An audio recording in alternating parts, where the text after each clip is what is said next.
Hello, I'm Maurice Powell, and on a very overcast and breezy morning, I'm standing outside the Villa Marina, in the Villa Marina grounds with my colleague Howard Kane, and we're here to look at one particular year in the vibrant story of the Isle of Man's entertainment industry. That's 1955, with particular reference to a favourite band leader of ours, Howard, which would be Ivy Benson.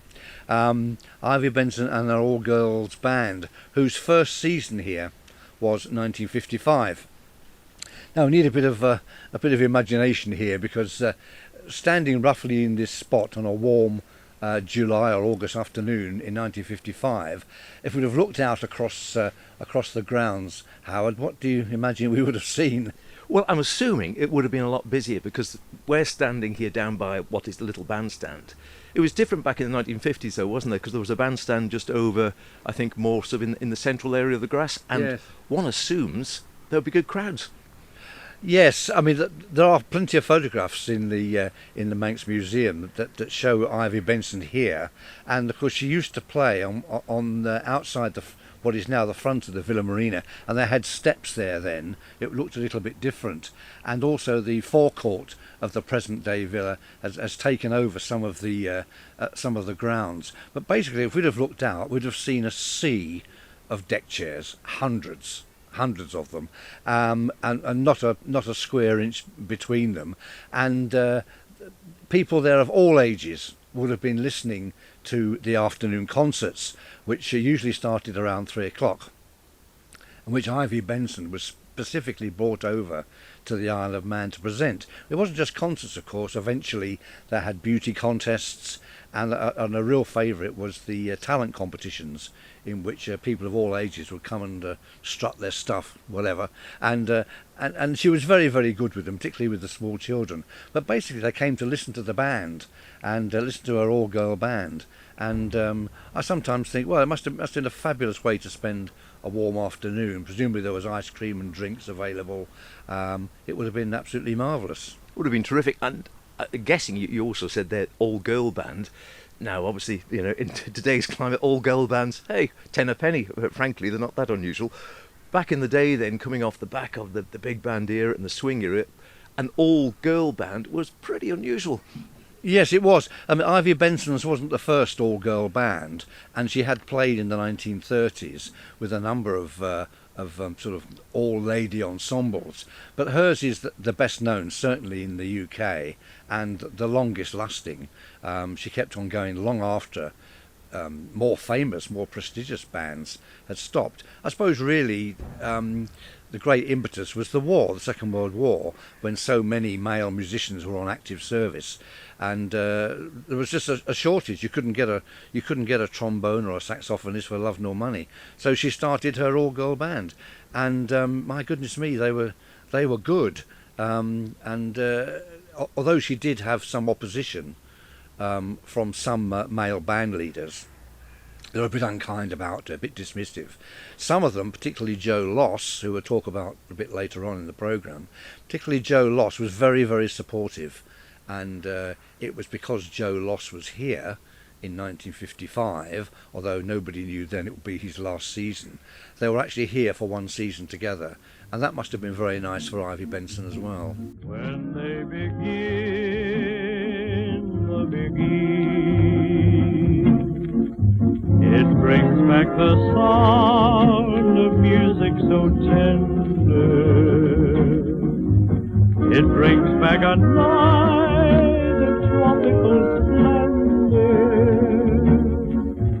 It brings back a merry evergreen. I'm with you once more under the stars.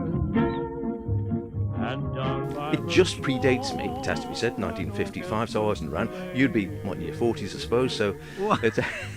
Actually, I want this on record. I was actually 8 years old in 1955. But your family, of course, have been involved in music here, particularly your dad. Yeah. He must have known Ivy Benson. He did, and he did. Sadly, he's no longer with me and with us. And I wish now I had asked him a bit more, and that he did talk about it. And we did the Sweet and Swing program sometimes, and he'd mentioned some of these band leaders. So Joe Loss, I know he sort of knew Joe Loss because as the bands were playing here, as you say, they'd have the big name bands. So Joe Loss, obviously. Ivy Benson, big bands, and then just as now, you'd have a bit of local support. And so my dad, Jim, came with his bands or various iterations of his band, would quite often play the sort of the off-peak period, as it were, warm the audience up. Then the star acts would come on, and then they'd swap over again. So he would often be playing support, and I'm fairly certain he did tell me of times of I think he knew Ivy relatively well, because I'm certain he said he would occasionally give her lifts back to wherever she was staying or where she was going out. I'm sure he said he gave her lifts back in the day. Yeah, I'm sure he did. Yeah, and you're absolutely right about the local support bands at the Villa Marina. It was quite often Harold Morehouse and his Havana band. Yeah, Jim knew Harold well. Yeah. Yeah, I've spoken to a lot of people that remember him very fondly, and then he would come back at the end of the season, sometimes in September.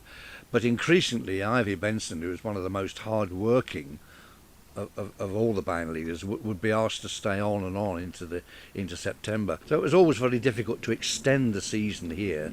But because it wasn't just the Villa Marina where we are today. I mean, the Derby Castle had, of course, a ballroom and an opera house. And I think in that year, I think it was Phil Moss at the Derby Castle. At the Palace Ballroom, it was Phil Moss. And then he transferred to the Derby Castle, and Ronnie Aldrich came. These are all big names, and they're all put on dancing every night, and of course the famous Sunday concerts, which Ivy Benson became involved in here at the Villa Marina. Marvellous. Right, now it's starting to spit rain, I think, so what we'll do is we will go and take a look, paddle over towards the villa itself, much revamped, of course, since Ivy's day, and maybe see if we can get into the Royal Hall, into the environs there, and carry on chatting there.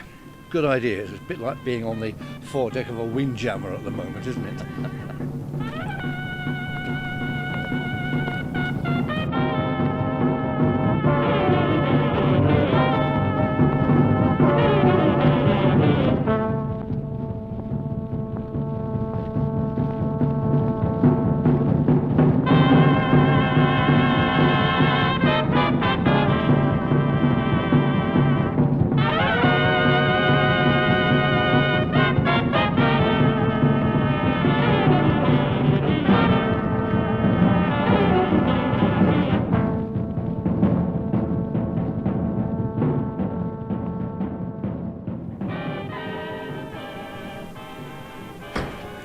We're in through the foyer into the surrounding area of the Royal Hall, and Morris just does the necessary. Thank you very much. We can swish in through the door and sashay into the actual Royal Hall itself, set out at the moment for a function this coming weekend. Always super busy here at the Villa Gaiety, of course, so it's all set out with tables and chairs on the dance floor in the middle.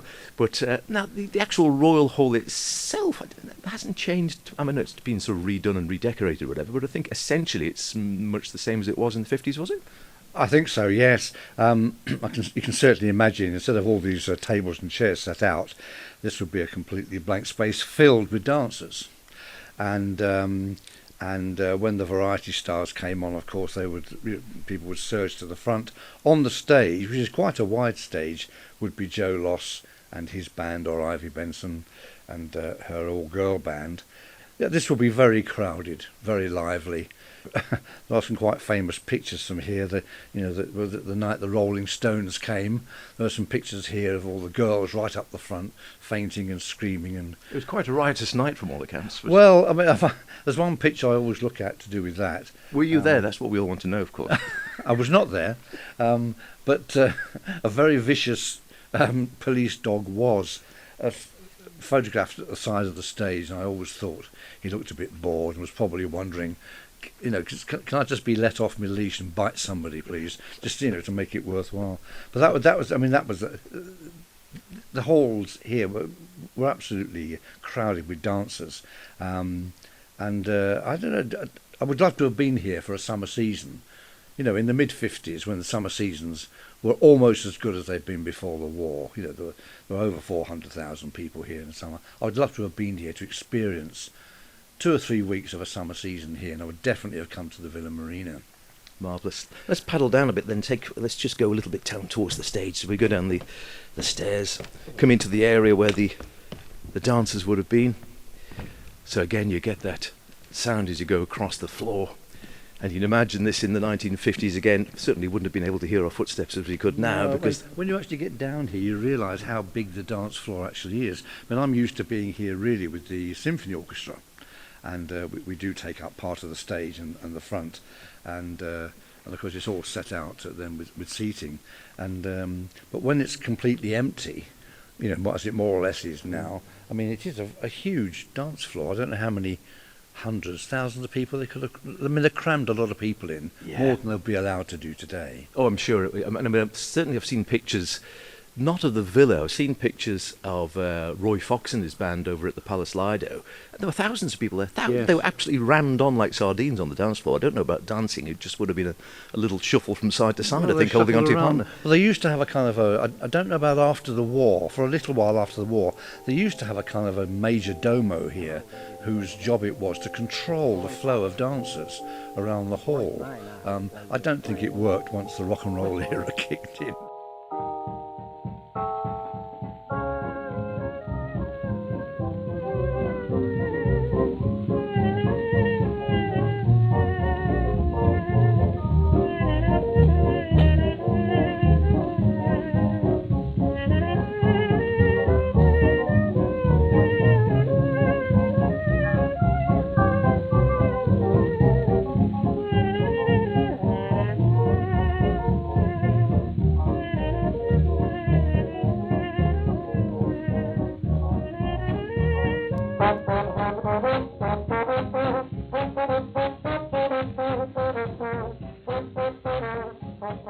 He was always dressed in a penguin suit, and you know, and his job really was to make sure that dancers didn't keep bashing into each other and that people went round in some sort of sensible order.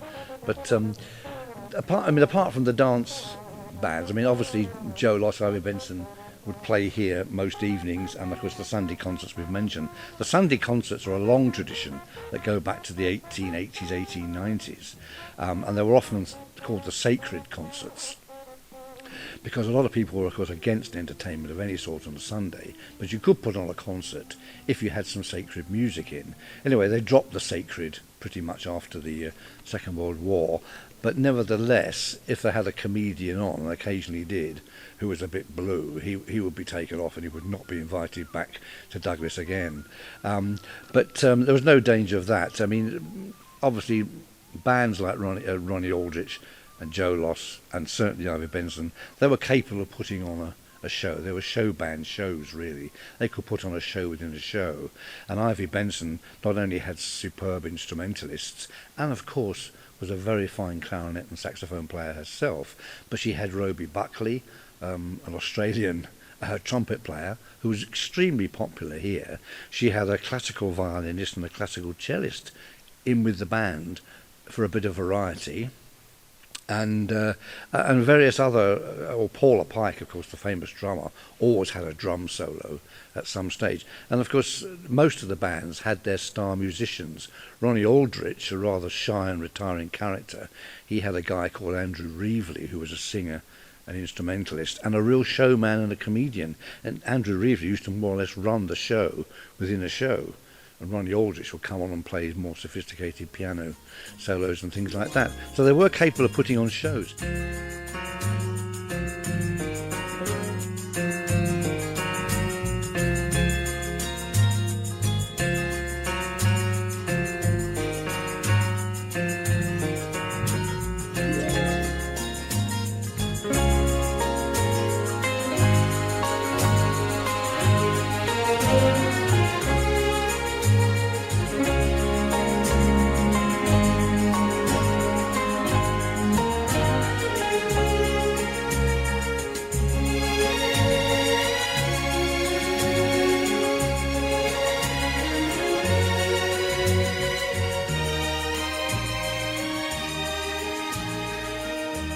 But they had great variety artists come here. I've just made a list of some of them. Do you remember Arthur Worsley, the ventriloquist? Yes, I do remember the name rather than the act. The name rings a bell. I can't picture the act. I remember him, and he was unique in that he never spoke.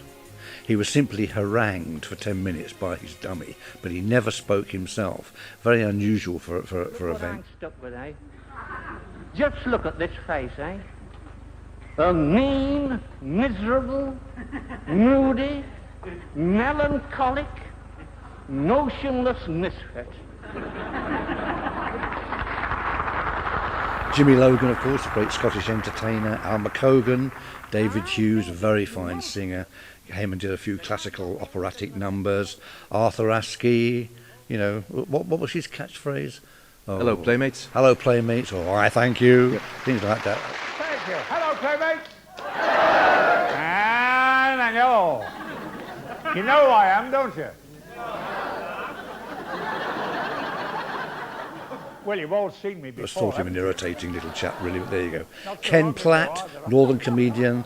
I won't take my coat off, I'm not stopping. He was very lugubrious. That is very northern, isn't it? Very. They had vocal groups like the Deep River Boys or Frankie Vaughan.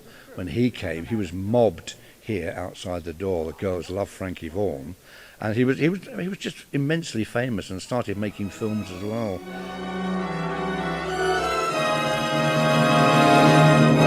When you're in love, you're a man on fire, and a man on fire is a man to behold. He's Anne Shelton, great singer, Anne Shelton. Vic Oliver, I never thought he was particularly funny, but a very sophisticated, dry Austrian comedian. A lot of people absolutely hated him. No, I do remember Vic Oliver a little bit, but I quite liked him, wasn't it? That sort of dry, that sort of laconic style. How do you do, ladies and gentlemen? May I come in? You see, once again, I return to dear old England with a batch of new jokes and funny happenings. I really don't have to introduce myself. Surely you must have heard me many times on the gramophone and on the radio. Of course, I never use my right name. I usually go under the name of Henry Hall. I only arrived from America last week, and you'd be surprised how many thousands of people were down in Southampton to greet me when I arrived. Thousands, I'm telling you. What, you don't believe me? Ask Clark Gable. He was on the boat, too. A very funny And they had a firm favourite here, a comedian who I've never seen a picture of and never heard a single word from, was a Yorkshire comedian called Walter Niblo. Now, he was here for decades. You know, I can't. When he first came here, sometime could have been the late 20s or 30s, he came every summer season. A bit of Yorkshire humour. So that gives you an idea of the breadth of some of the stars they had here. As I say, the Sunday concerts were a huge feature, and every venue did them. You know, there were Sunday concerts at the Castle and at the Palace, and the Palace or Coliseum as well. So lots to go to. Marvellous. And it's difficult, like I said, where just Morris and I just standing here. You can, I suppose, if you close your eyes and use your imagination, think back to those heydays of the 1950s when the season, as we were saying, would be in full throttle. This place would be absolutely bustling with people and the bands, like I said, there on the stage, giving it full chat, any of those great bands. Also, of course, we were saying before, the bands all had their own theme tunes. So Joe would have In the Mood, of course. Of course, and Ivy Benson's was Lady Be Good. Both great numbers. I can't remember what Ronnie Aldrich. No, what I should know, and I've his theme forgotten. tune was. No, so should have done more homework, I think, there, Howard. But no, I will look that up. And I think Ronnie, he went on to live on the Isle of Man. I think I'm did. right in saying right. Yeah, he did. He retired here to Port Erin, a house I think which is still there, but which is unoccupied, I believe. Very It sad. is, yes. I would like to have had access to that property when Ronnie Aldrich was alive, because just to have a look at his music library, because it must have been fabulous. All those band parts and scores and things, and of course they did play for all the big stars. You know, sometimes the stars brought their own accompanist, but quite often the bands would accompany them. So the Monday morning rehearsals here at the Villa would have been interesting. The stars had just arrived. The first performance was going to be that evening, and it'd be a big band practice, run through all the numbers with someone like Anne Shelton, for example, or Jimmy Logan, run through their songs with them. Great days, I should think. But we were talking just at the beginning of this, saying that 1955 was a pivotal year, Ivy Benson's first year, Joe Lossie's last year here. And it did make a difference. People used to book their holidays depending on when a certain band was going to be here. And when they knew that Joe Loss wasn't coming in 1956, and in fact he never came again, it did make a lot of difference to people. Some people didn't come. They went where he was going. And it took a while. It was all to do with money, of course. No. Then as now. Yeah. Then as now. And and Douglas Town Council, of course, owned the Villa Marina, had to watch the purse strings. And there's no doubt Joe Loss was very expensive. And in 1956, they decided to employ 3 bands instead of his one band. They had John Dankworth, Chat Parnell, and Ken McIntosh. Dankworth and Parnell simply dived because they were jazzy and you couldn't dance to them. And that's what people wanted to come here for, was dancing, basically. Ken McIntosh was very popular, was only here for a couple of seasons, I think.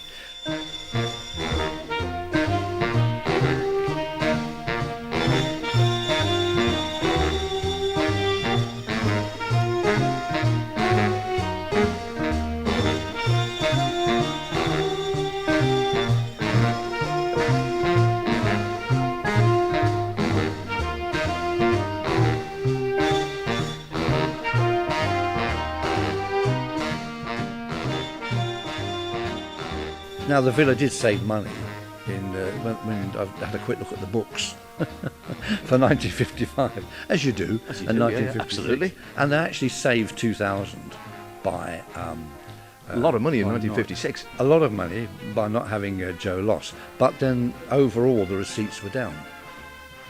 And it did take a while.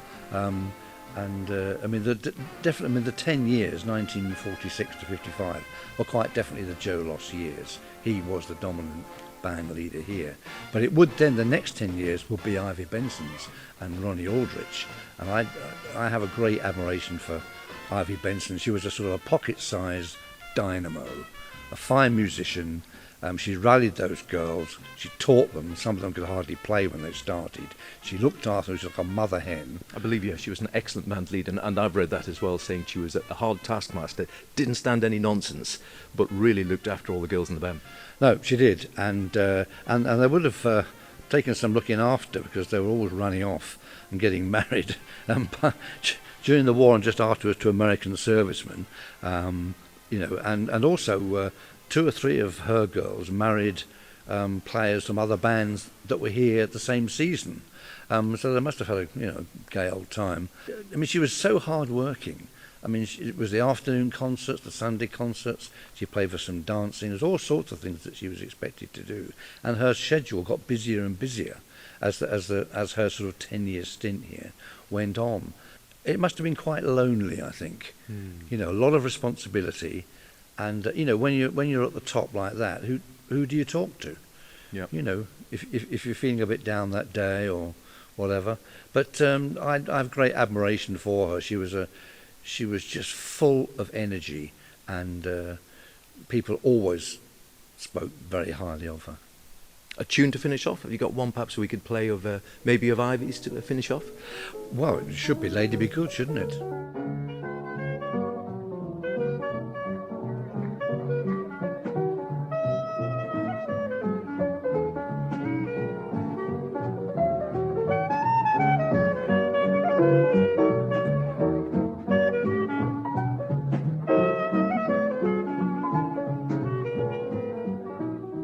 Music to me is happiness to me. And I think without it, I would be a very unhappy woman. And I hope I can keep it till the day I die.